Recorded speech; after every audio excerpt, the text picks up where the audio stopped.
গীতার কোন দুটি শ্লোক চোখ বন্ধ করে একবার বললে সারাদিন ভালো কাটবে? রোজ সকালে উঠে গীতার কোন দুটি শ্লোক বলা উচিত? কোন দুটি শ্লোক বললে সম্পূর্ণ গীতা পাঠের ফল পাবে? এই প্রশ্নের উত্তরই পাবেন আজ আপনারা এই ভিডিওটির মাধ্যমে। নমস্কার বন্ধুরা, ইন্সপায়ারিং টকস উইথ সুমিত চ্যানেলে আপনাদের সকলকে স্বাগত জানাই। বন্ধুরা, আমরা সকলেই প্রায় জানি যে নিত্য গীতা পাঠ করলে জীবনে কত সুপরিবর্তন আসতে পারে। কিন্তু এখনকার ইঁদুর দৌড়ের সমতুল্য জীবনযাপনের মাঝে শান্ত হয়ে বসে গীতা পাঠ করাও আমাদের পক্ষে সম্ভব হয়ে ওঠে না।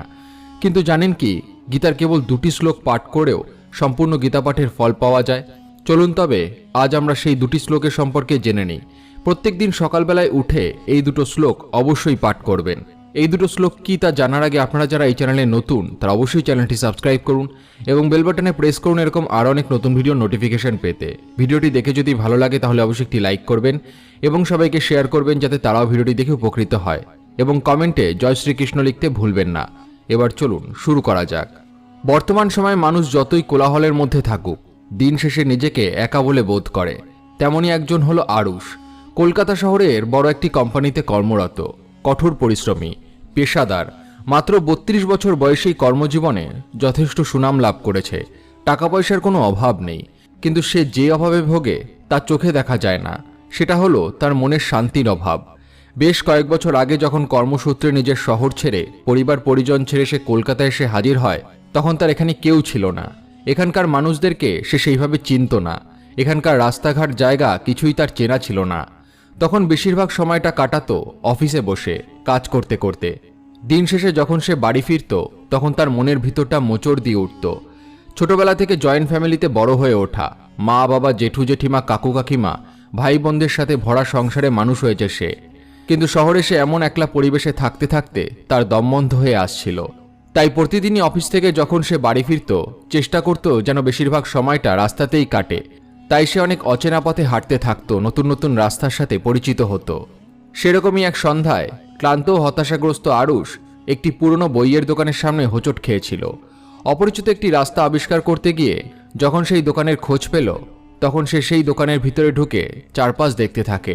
ধূলিময় তাকগুলোর মধ্যে সে ভগবদ্গীতার একটি পরিচ্ছন্ন কপি খুঁজে পেয়েছিল। কৌতূহলী হয়ে সে এটি কিনে নিয়ে সেই রাতে পড়তে শুরু করেছিল। সেইবার সেই গীতাই একরকমভাবে তাকে রক্ষা করেছিল, তাকে সকল হতাশা থেকে মুক্ত করেছিল। ছোটবেলায় আরুষ তার বাড়িতে তার ঠাকুমাকে, তার বাবা মাকে, এমনকি জেঠু জেঠিমার পরিবারের সকলকেই গীতা পাঠ করতে শুনেছিল।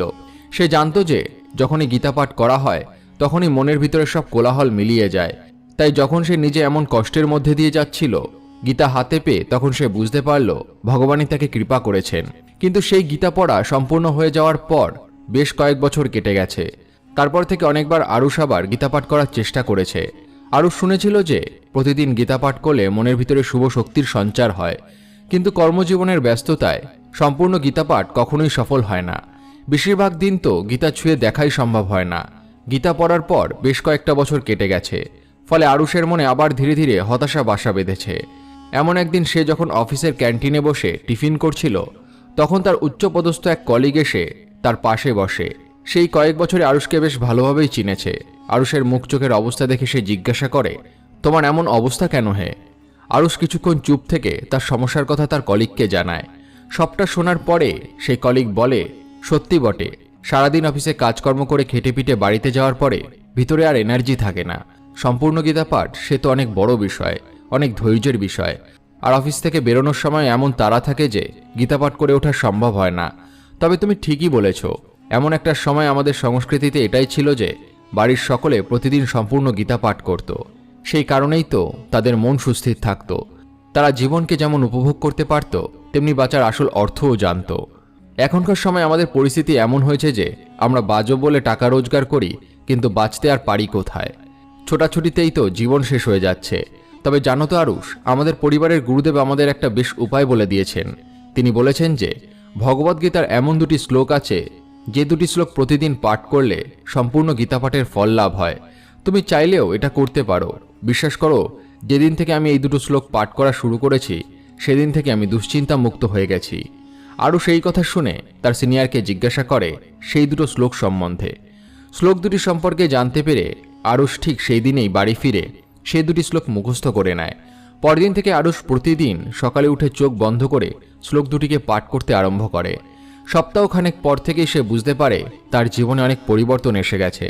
তার সকল দুশ্চিন্তা ধীরে ধীরে কমে যাচ্ছে। তার যত সমস্যা যেন এক এক করে কেটে যাচ্ছে। সে নিজের মধ্যে এক আত্মবিশ্বাস খুঁজে পায়। প্রতিটা দিন তার ভালো কাটতে শুরু করে। আরও সেদিন থেকে সেই শ্লোক দুটির মর্ম বুঝতে পারে। বন্ধুরা, সেই শ্লোক দুটি হল গীতার প্রথম অধ্যায়ের প্রথম শ্লোক, ধর্মক্ষেত্রে কুরুক্ষেত্রে সমাবেতা যুযুৎসব মমকা পাণ্ডবশ্চৈব কিং কুরুতব সঞ্জয়। অর্থাৎ এই শ্লোকটির অর্থ হল, হে সঞ্জয়, ধর্মভূমি কুরুক্ষেত্রে যুদ্ধের ইচ্ছায় সমবেত আমার এবং পাণ্ডুর পুত্রগণ কি করল। বিশ্লেষণ: 1. ধর্মক্ষেত্রে কুরুক্ষেত্রে অর্থাৎ কুরুক্ষেত্রের পবিত্র ভূমিতে। কুরুক্ষেত্রের যুদ্ধক্ষেত্র হচ্ছে ধর্মক্ষেত্র, ন্যায় বা ন্যায়ের ক্ষেত্র হিসাবে উল্লেখ করা হয়। সমাবেতা যুযুৎসব অর্থাৎ একত্রিত যুদ্ধ করতে ইচ্ছুক। উভয় সেনা কৌরব এবং পাণ্ডব যুদ্ধে লিপ্ত হওয়ার অভিপ্রায় একত্রিত হয়েছে। মমকা পাণ্ডবশ্চৈব অর্থাৎ আমার পুত্র অর্থাৎ কৌরব এবং পাণ্ডুর অর্থাৎ পাণ্ডব পুত্র। ধৃতরাষ্ট্র কৌরবদের আমার পুত্র এবং পাণ্ডবগণদের পাণ্ডুর পুত্র হিসাবে উল্লেখ করেছেন। কিংকুর্তব সঞ্জয় অর্থাৎ তারা কি করেছে হে সঞ্জয়। ধৃতরাষ্ট্র তার সারথী সঞ্জয়কে উভয় বাহিনীর কার্যকলাপ সম্পর্কে জিজ্ঞাসা করেন। এই শ্লোকটি ধৃতরাষ্ট্র এবং সঞ্জয়ের মধ্যে কথোপকথনের মঞ্চ তৈরি করে। সেখানে ধৃতরাষ্ট্র তার পুত্র এবং পাণ্ডুর পুত্রদের মধ্যে যুদ্ধের প্রক্রিয়া সম্পর্কে তথ্য চান। এটি ভগবদ্গীতার সূচনাকে চিহ্নিত করে, যা এই যুদ্ধক্ষেত্রের প্রেক্ষাপটের মধ্যে ভগবান শ্রীকৃষ্ণ এবং অর্জুনের মধ্যে একটি গভীর কথোপকথন হিসাবে উদ্ভাসিত হয়। আর যে শ্লোকটি পাঠ করতে হবে সেটি হল গীতার অষ্টাদশ অধ্যায়ের শেষ শ্লোক, যত্র যজ্ঞেশ্বর কৃষ্ণ যত্র পার্থ ধনুর্ধর তত্র শ্রী বিজয় ভূতির্ধুবার্নীতি মতির মম। এই শ্লোকটির অর্থ হল, যেখানে যজ্ঞেশ্বর ভগবান শ্রীকৃষ্ণ ও গাণ্ডীব ধনুর্ধারী অর্জুন অবস্থিত সেখানে শ্রী বিজয় বিভূতি এবং অচল নীতি বিদ্যমান, এই আমার অভিমত। বিশ্লেষণ: যত্র যজ্ঞেশ্বর কৃষ্ণ অর্থাৎ যেখানে কৃষ্ণ আছেন যোগের গুরু। এখানে শ্রীকৃষ্ণকে যজ্ঞেশ্বর হিসাবে বর্ণনা করা হয়েছে, যোগের সর্বোচ্চ গুরু, যা আধ্যাত্মিক জ্ঞান এবং নির্দেশনার উপরে তার দক্ষতার ইঙ্গিত দেয়। যত্র পার্থ ধনুর্ধর অর্থাৎ যেখানে আছে অর্জুন, ধনুকের চালক। অর্জুন হল মহান যোদ্ধা এবং তীরন্দাজ। এখানে তাকে ধনুর্ধর নামে উল্লেখ করা হয়েছে। যুদ্ধে তার দক্ষতার উপরে জোর দেওয়া হয়েছে। তত্র শ্রী বিজয় ভূতির্ধুবার্নীতি মতির মম অর্থাৎ অবশ্যই ঐশ্বর্য, বিজয়, অসাধারণ শক্তি ও নৈতিকতা থাকবে, এটি আমার মতামত।